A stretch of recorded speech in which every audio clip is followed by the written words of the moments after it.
Santa Maria Police Station handa na para sa Undas 2025. Ang detalye ng balita hatid ni Idol Victor Pascual.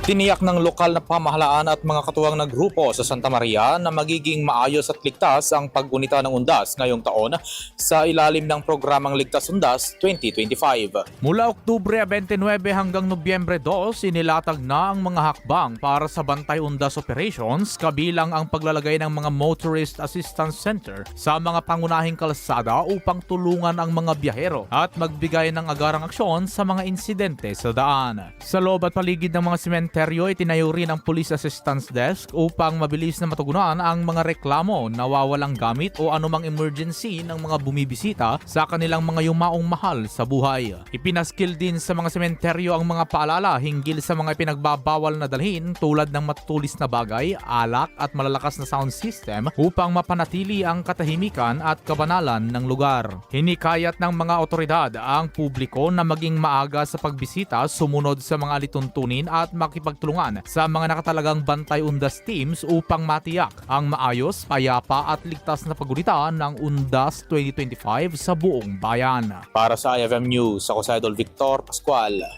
Idol! IFM News.